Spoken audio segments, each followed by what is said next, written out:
Mi novia despreció mi anillo y se fue con otro. Ahora que tengo la vida resuelta quiere volver. Me llamo Daniel y estoy escribiendo esto porque durante mucho tiempo me quedé con la duda de si realmente me faltaron al respeto o si fui yo quien no quiso aceptar lo que tenía enfrente. Hoy ya no tengo esa confusión. Lo que pasó con Laura no fue un simple malentendido ni una pelea cualquiera. Fue el momento exacto en el que entendí que, aunque durante años me aseguró lo contrario, para ella yo nunca fui suficiente. Estuvimos juntos casi 5 años. No era una historia perfecta, de esas que parecen sacadas de una película, pero sí era una relación estable. Llevábamos 2 años viviendo bajo el mismo techo. Compartíamos la renta, los recibos, los problemas diarios y también las pequeñas rutinas que se van formando cuando 2 personas hacen vida juntas. Yo nunca he sido el tipo más romántico ni el más detallista del mundo, eso lo reconozco. Pero siempre estuve presente. Laura solía decir que eso era precisamente lo que más valoraba de mí, mi constancia, mi responsabilidad, el hecho de que era alguien en quien se podía confiar. Hablaba con frecuencia de casarnos, de no perder el tiempo, de construir algo sólido. No sentía que me presionara directamente, pero ese tema siempre estaba ahí, flotando entre nosotros como una conversación pendiente. Trabajo vendiendo ropa en un tianguis.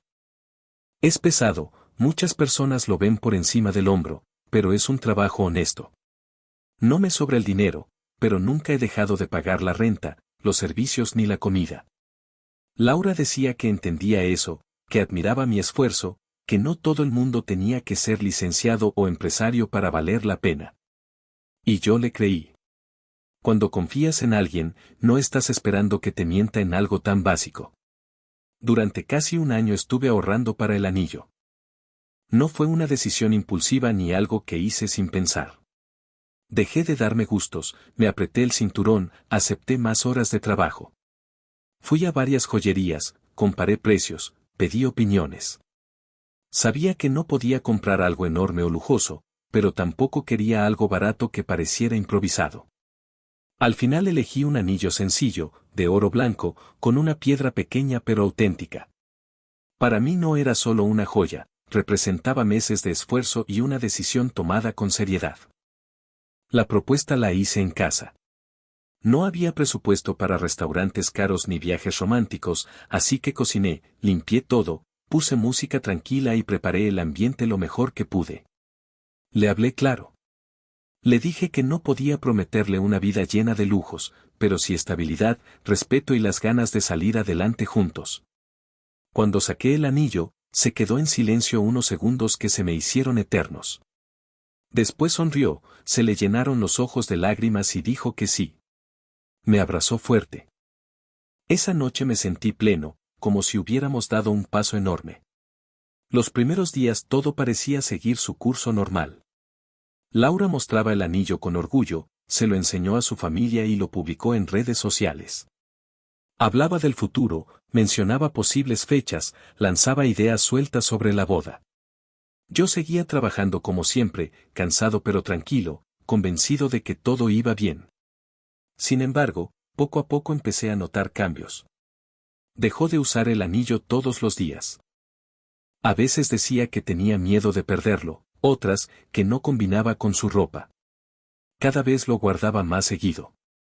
También la sentía distante, más metida en el celular, menos presente cuando estábamos juntos. Cuando le preguntaba si algo pasaba, respondía que nada, que solo estaba pensando mucho. Yo preferí no insistir. 2 semanas después de la propuesta, una noche mientras cenábamos, soltó la frase que nadie quiere escuchar: tenemos que hablar. Su voz no sonaba nerviosa ni triste, sino fría, seria. Apagué la televisión y me senté frente a ella. Desde el primer momento supe que no sería una conversación agradable.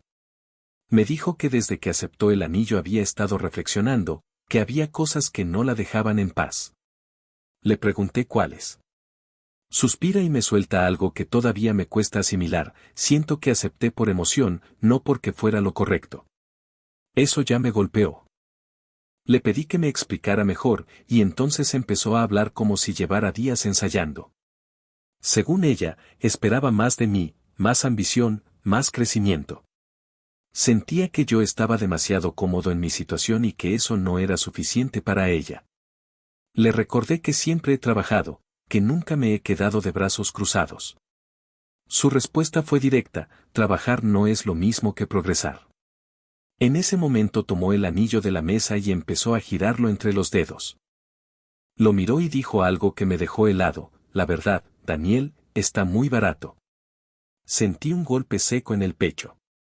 Le pregunté qué quería decir exactamente. Sin rodeos, me explicó que lo había llevado con un joyero para que lo evaluara. Cuando escuché eso me quedé paralizado. Le pregunté por qué había hecho algo así. Me respondió que quería saber con precisión qué estaba usando, que el joyero le explicó la calidad, el tamaño de la piedra y el valor real. Y cuando supo el precio, dijo que sintió vergüenza. Vergüenza. Esa fue la palabra.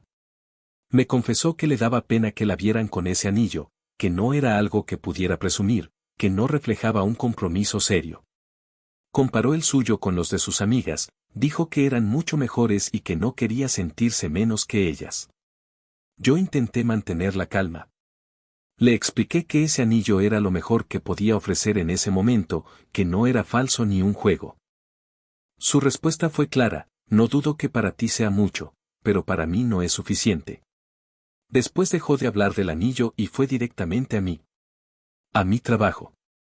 Me dijo que le incomodaba cuando le preguntaban a qué me dedicaba, que no sabía cómo explicar que vendía ropa en un tianguis sin sentirse juzgada. Que sentía que, en lugar de avanzar, estaba retrocediendo. Eso fue lo que realmente me destrozó. No era el anillo ni el dinero, era darme cuenta de que durante años me había visto por encima del hombro. Le pregunté desde cuándo pensaba así. Me dijo que siempre, pero que había intentado ignorarlo, que creyó que podría acostumbrarse. Que aceptar el anillo había sido un error. No habló de amor. No mencionó lo que habíamos vivido ni lo que habíamos construido juntos. Habló de estatus, de imagen, de expectativas. Me dijo que no quería casarse en esas condiciones y que necesitaba tiempo para decidir si quería seguir conmigo. Esa noche dormimos en la misma cama, pero nos sentíamos como dos desconocidos. Yo no pude cerrar los ojos. Sentía rabia, humillación y, sobre todo, una profunda decepción. No tanto por el rechazo, sino por la forma en que lo hizo. A la mañana siguiente, el anillo estaba sobre la mesa. Laura ya no lo llevaba puesto. No dijo nada. Yo tampoco. Al día siguiente me levanté con una sensación extraña en el cuerpo, como si algo se hubiera roto por dentro. Laura estaba en la cocina, actuando con total normalidad. Me saludó como siempre y me preguntó si quería café. Esa aparente tranquilidad fue lo que terminó de hacerme ver que algo estaba muy mal. Yo no podía sacar de mi cabeza lo que había dicho la noche anterior, cómo habló de mí, de mi trabajo, del anillo, cómo me redujo a cifras, comparaciones y vergüenza. Me fui a trabajar con la mente hecha un caos. Atendía a los clientes en automático, sonreía por costumbre, pero por dentro solo repetía una idea una y otra vez: no debíamos seguir juntos. Durante todo el día no hice más que pensar en qué decisión debía tomar. Una parte de mí quería volver a sentarme frente a ella y exigirle explicaciones, pedirle el respeto que sentía que me debía. Otra parte, en cambio, solo pensaba en irse sin decir nada, desaparecer y ya. Incluso, lo admito, hubo un momento en el que consideré intentar arreglarlo. Pensé en decirle que iba a buscar otro trabajo, que ganaría más dinero, que iba a superarme. Pero esa idea me revolvió el estómago. No porque no quisiera crecer, claro que quiero avanzar, sino porque no quería hacerlo desde la vergüenza ni desde la humillación. No quería convertirme en alguien que cambia solo para que no lo miren por encima del hombro. Mientras doblaba ropa, cobraba a los clientes y acomodaba la mercancía en el puesto, repetía una frase en mi cabeza como si fuera un mantra: esto ya se terminó. No sabía todavía cómo iba a decírselo ni qué palabras usaría, pero tenía claro que no podía seguir actuando como si nada hubiera pasado. Ese día salí más tarde de lo habitual. Caminé despacio rumbo a casa, ensayando mentalmente lo que le diría. No pensaba gritar ni insultar. Solo quería ser directo. Decirle que no podíamos continuar, que queríamos cosas diferentes, que yo también merecía respeto. Cuando llegué al edificio, algo se sintió extraño desde el primer momento. La puerta estaba cerrada, como siempre, pero el ambiente tenía algo distinto, como si el lugar estuviera vacío por dentro. Subí las escaleras con una incomodidad que no supe explicar. Abrí la puerta del departamento y lo primero que me golpeó fue el silencio. Un silencio pesado, definitivo, que no era normal. Di unos pasos y empecé a notar que varias cosas de Laura ya no estaban. Su maleta había desaparecido del closet.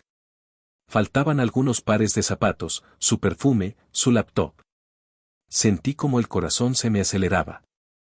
Caminé por el departamento revisando cada espacio, como si todavía esperara que saliera del baño o de la recámara diciendo que todo era una exageración mía. Pero no estaba. Sobre la mesa del comedor había una hoja doblada con mi nombre escrito con su letra. En ese instante entendí que no se había ido a pensar. Se había ido de verdad. Antes de leerla, me senté. Necesitaba aire. Tenía un nudo en el estómago que casi no me dejaba respirar. Tomé la hoja con las manos temblando y la abrí. Era una nota. Literalmente una nota, como de esas escenas mal escritas en una película. Decía que lamentaba hacerlo de esa manera, que no había encontrado la forma correcta de decírmelo en persona. Aseguraba que no quería lastimarme, pero que necesitaba ser honesta consigo misma. Luego venía la frase que me dejó frío: estaba enamorada de otra persona. Según ella, llevaba tiempo sintiéndolo y ya no podía seguir engañándose. Leí esa parte varias veces. Enamorada de otro. Así, sin suavizarlo. Continuaba diciendo que yo era una buena persona, que no dudaba de mis sentimientos, pero que no podía seguir conmigo porque aspiraba a una vida mejor. Esas fueron exactamente sus palabras: una vida mejor. Decía que necesitaba a alguien que estuviera a su nivel, que compartiera sus metas, su visión y su ritmo. No hubo un perdón real. Solo frases vacías. Que esperaba que algún día lo entendiera. Que no era justo para ninguno de los dos continuar. Que me deseaba lo mejor. No explicó desde cuando estaba con esa otra persona. No dio detalles. Solo dejó claro que se iba porque había encontrado algo que, según ella, encajaba mejor con lo que quería. Cuando terminé de leer, no lloré. Lo que sentí fue una calma extraña. Como si todo lo que había estado flotando en el ambiente por fin hubiera tomado forma. Ahí estaba la verdad, escrita sin adornos. No se fue por el anillo. No se fue solo por mi trabajo. Se fue porque ya tenía a alguien más. El anillo fue la excusa. Mi empleo fue el pretexto. Me sentí ingenuo. No tonto, ingenuo. Recordé cada vez que se quedaba más tiempo pegada al celular, cada salida con amigas, cada comentario sutil sobre dinero o estatus. De repente, todo encajó. Y eso fue lo que más dolió. Caminé por el departamento como si fuera un visitante. Pasé la mano por los espacios vacíos donde antes estaban sus cosas. Me senté en la cama que habíamos compartido hasta la noche anterior. Pensé en lo fácil que puede ser para alguien borrarte de su vida cuando siente que ya no le sirves. Lo que más me molestó no fue que se fuera. Fue la forma en que lo hizo. No tuvo el valor de decírmelo mirándome a los ojos. Me dejó una nota, como si eso redujera el golpe, como si después de casi 5 años eso fuera suficiente. Ahí entendí algo importante: Laura no solo me dejó. Me reemplazó. Y lo hizo convencida de que estaba tomando la decisión correcta, la decisión inteligente. Esa noche no dormí en el departamento. Tomé lo indispensable y me fui. No quería quedarme ahí. No quería seguir respirando en un lugar que ya no sentía mío. Mientras caminaba con mis cosas, pensé en todo lo que había invertido en esa relación: tiempo, esfuerzo, paciencia. Pensé en el anillo, guardado todavía, convertido ahora en el símbolo de algo que nunca fue como yo creía. No sentí odio. Sentí decepción. Y una certeza incómoda: si fue capaz de irse así, sin enfrentarme, entonces nunca estuvo realmente conmigo. Actualización. Ha pasado 1 año y medio desde que publiqué mi historia aquí. En aquel momento estaba agotado emocionalmente, lleno de dudas y con la autoestima golpeada. No esperaba que tanta gente se tomara el tiempo de leerme y mucho menos de responder. Muchos comentarios fueron duros, pero necesarios. Personas que no me conocían me dijeron que no debía menospreciarme, que no debía normalizar la humillación, que merecía respeto. Esas palabras fueron como un ancla cuando sentía que todo se había derrumbado. Cuando Laura se fue, mi vida no cambió de manera espectacular.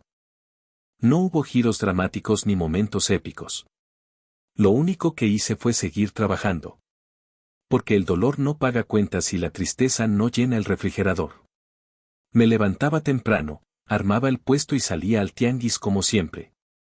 Los primeros meses funcionaba en automático, con la mente en otra parte. Pero, poco a poco, algo cambió. Sin darme cuenta, estaba más concentrado. Tomaba decisiones con más cuidado. Me equivocaba menos. Durante un tiempo todo se mantuvo estable, hasta que llegó una mala racha fuerte. Las ventas bajaron bastante. La ropa empezó a quedarse sin vender y semana tras semana veía cómo se acumulaba la mercancía. Para alguien que vive prácticamente al día, eso no es cualquier cosa. Es una señal de alarma. No podía seguir comprando sin vender. Tampoco podía quedarme esperando a que la suerte cambiara. Fue entonces cuando, más por necesidad que por valentía, tomé una decisión: empezar a vender en mayoreo. Bajé precios, armé paquetes grandes y ofrecí los lotes completos. Cuando tomé la decisión de vender en mayoreo, lo hice pensando que, aunque tal vez ganaría menos por pieza, al menos recuperaría algo del dinero invertido. En mi cabeza era una medida para no hundirme. Lo que jamás imaginé fue que quienes empezarían a comprarme no serían clientes comunes, sino otros vendedores. Comenzaron a buscarme personas de mercados más pequeños, de colonias alejadas e incluso de otros tianguis. Muchos no tenían acceso directo a proveedores grandes, así que para ellos yo me convertí en una opción viable. Me compraban cajas completas, me pedían paquetes armados y me preguntaban si podía conseguirles más mercancía. Fue entonces cuando entendí algo que nunca había considerado: yo no solo vendía ropa al menudeo, estaba abasteciendo a otros comerciantes. Sin darme cuenta, mi papel había cambiado. A partir de ahí empecé a organizarme mejor. Compraba más mercancía y la clasificaba por tallas, temporadas y tipo de prenda. Vendía más rápido que antes. Es cierto, la ganancia por pieza era menor, pero el volumen compensaba, y sobre todo había constancia. Ya no dependía tanto del cliente que pasaba por casualidad, ahora trabajaba con pedidos concretos. Con el tiempo decidí dar otro paso. Me metí al negocio de las pacas de ropa usada. Era un mercado enorme, con alta rotación y mucho movimiento. Al principio todo funcionó muy bien. Las ventas crecieron rápido, comencé a enviar mercancía a otras ciudades, renté una bodega pequeña y hasta contraté ayuda. Todo parecía ir tomando forma. Pero no todo fue tan sencillo. Parte de esa ropa resultó ser pirata. No toda, pero sí la suficiente como para meterme en problemas. Al principio no lo vi, o siendo honesto, no quise verlo. Hasta que llegaron las revisiones, las multas, las citas, los avisos del SAT. Golpes que no estaba preparado para recibir. Me multaron y tuve que pagar cantidades que casi me dejan en quiebra. Hubo semanas en las que sentí que todo el esfuerzo se iba a desmoronar. Recuerdo una noche específica en la que me quedé solo en la bodega, rodeado de cajas, preguntándome si hasta ahí había llegado. Pensé que tal vez había arriesgado demasiado. Incluso se me cruzó por la cabeza que quizá Laura tenía razón y que yo no estaba hecho para algo más grande. Por primera vez en mucho tiempo dudé de mí. Pero pasó algo que no esperaba. Mis clientes empezaron a buscarme. Me llamaban para preguntarme si volvería a vender, si el problema era temporal, si podían apartar mercancía. Algunos incluso me ofrecieron adelantos de dinero para asegurar producto. Ahí entendí algo fundamental: el negocio no era solo la ropa. Era la confianza. Era la relación que había construido con ellos. Entonces tomé una decisión clara: o hacía las cosas bien o no las hacía más. Busqué asesoría, contraté contadores, regularicé todo, saqué permisos y dejé atrás el mercado gris. Empecé a contactar marcas, distribuidores oficiales y a seguir procesos legales. Fue caro, lento y complicado. Más de una vez pensé en rendirme. Pero seguí.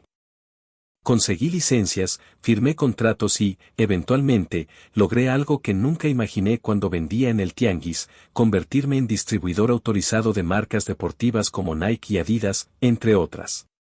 Pasé de mover pacas usadas a distribuir mercancía original, certificada y legal. El margen era diferente, sí, pero también lo era la estabilidad. El crecimiento fue más lento, aunque mucho más sólido. Mi negocio dejó de ser algo improvisado. Se volvió una empresa formal, con estructura, empleados y facturación real. Hoy tengo una distribuidora al mayoreo funcionando, clientes en varias ciudades, proveedores oficiales y una bodega grande. No soy millonario, pero puedo decir que tengo estabilidad. Sé de dónde viene el dinero y a dónde va. Compré mi casa, tengo un buen auto y pude darle tranquilidad a mi familia. Y por primera vez en mi vida, también me di tranquilidad a mí mismo. No cuento esto para presumir. Lo digo porque durante años alguien me hizo sentir que no era suficiente, que mi trabajo no valía, que mis esfuerzos eran pequeños. Y resultó que lo único que necesitaba era dejar de cargar con alguien que nunca creyó en mí. Y entonces, cuando menos lo esperaba, Laura volvió. Apareció un martes cualquiera a media mañana. No era una fecha especial ni nada simbólico. Yo estaba revisando un pedido grande con 2 de mis trabajadores, checando tallas y cantidades, cuando la puerta de la distribuidora se abrió. Al principio ni siquiera levanté la vista. Escuché unos pasos desconocidos y luego una voz que dijo mi nombre con una seguridad que me incomodó. Cuando miré hacia la entrada, me tomó un segundo entender lo que estaba viendo. Era Laura. Estaba parada frente a mí, observando todo con detalle. Miraba las estanterías, las cajas con los logotipos de las marcas, el movimiento dentro de la bodega. No sonreía. Tampoco parecía nerviosa. Más bien se notaba sorprendida, pero no de verme a mí, sino de ver hasta dónde había llegado. Me pidió hablar a solas. Le respondí que no era posible, que estaba trabajando. Insistió. Entonces le pedí que fuera directa. Sin bajar la voz, dijo que había venido a arreglar lo nuestro. Que había pensado mucho en el pasado, que se había equivocado y que ahora entendía que yo siempre había tenido potencial, solo que necesitaba un empujón. Esa frase fue suficiente para encender algo dentro de mí. Con calma le respondí que no había nada que arreglar, que nuestra historia había terminado hacía más de 1 año y medio y que mi vida ya no incluía ese capítulo. Pensé que eso sería suficiente. No lo fue. Su expresión cambió. Se tensó. Me dijo que no fuera ingrato, que gracias a ella yo estaba donde estaba. Según ella, si no me hubiera dejado, yo seguiría estancado, sin ambición y sin rumbo. Aseguró que su abandono había sido lo mejor que me pudo pasar. Ahí empezó a atacarme.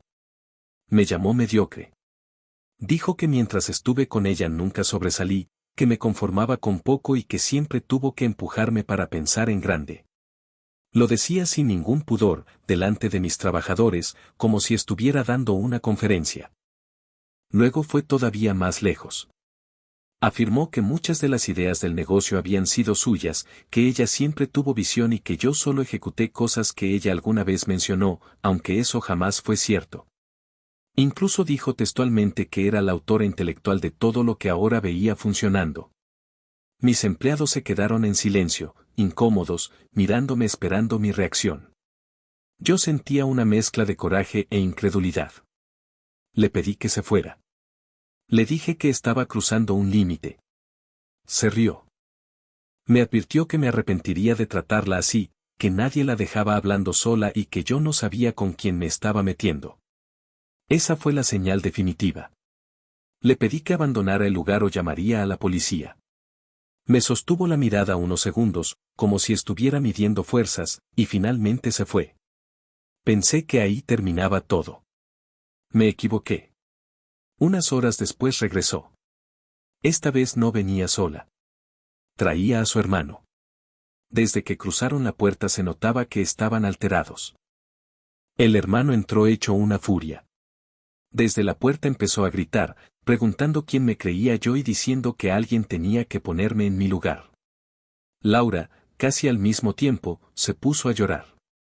Entre sollozos empezó a decir que yo me había querido pasar con ella, que la había hecho sentir incómoda, que incluso había tenido miedo. La acusación fue tan directa que por un segundo el ambiente se congeló. Pero mis trabajadores reaccionaron enseguida. Dijeron que eso era mentira, que ella había llegado alterada, que nadie la había tocado y que todo estaba grabado por las cámaras de seguridad. Cuando el hermano escuchó lo de las cámaras, se encendió todavía más. Sin pensarlo, se me fue encima. El golpe fue directo, no hubo advertencia ni espacio para hablar. Me defendí. No fue una pelea épica ni nada que se parezca a lo que uno ve en películas. Fue desordenada, llena de empujones, gritos y tensión. Uno de mis empleados llamó a la policía mientras los otros intentaban separarnos como podían. La patrulla llegó rápido. Los oficiales nos apartaron, pidieron calma y comenzaron a revisar las cámaras. Escucharon a mis trabajadores, me escucharon a mí y también a Laura. Su versión empezó a desmoronarse sola. Las grabaciones mostraban claramente que ella había llegado agresiva, que yo no la había tocado y que en ningún momento hubo lo que estaba insinuando. Los testimonios coincidían entre sí. El hermano, que al principio se veía desafiante, empezó a ponerse nervioso cuando los oficiales le pidieron identificación.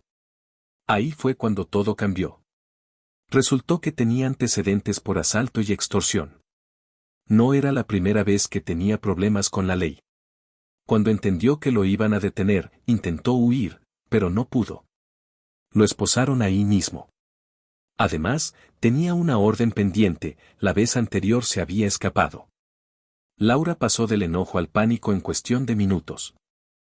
Gritaba que todo era culpa mía, que yo había provocado la situación, que estaba destruyendo a su familia. Pero ya no había forma de revertir lo que había pasado. El proceso legal fue pesado, pero claro. Hubo amenazas, intentos de difamación y una acusación falsa. Todo quedó documentado. Las grabaciones y los testimonios fueron clave. Al final, Laura tuvo que pagarme una indemnización por daños y perjuicios. Además, se dictó una orden de restricción. Su hermano terminó en prisión. Esta vez no pudo evadir la justicia. Nunca volví a verla. Con el paso del tiempo entendí algo que me costó aceptar. Laura no regresó por amor ni por arrepentimiento. Volvió porque no soportó verme crecer sin ella. Porque necesitaba sentir que todavía formaba parte de algo que ya no le pertenecía. Y cuando se dio cuenta de que no tenía control sobre mí ni sobre mi vida, intentó destruir lo que había construido. No lo consiguió. Hoy tengo paz. No porque haya ganado, sino porque cerré un ciclo que durante años me hizo dudar de mi propio valor. Si alguien que está leyendo esto vive con una persona que solo cree en ti cuando le conviene, sal de ahí. El desprecio no se compensa con promesas tardías ni con palabras bonitas después del daño. Yo no crecí por despecho. Crecí porque me quedé solo y no tuve otra opción más que avanzar.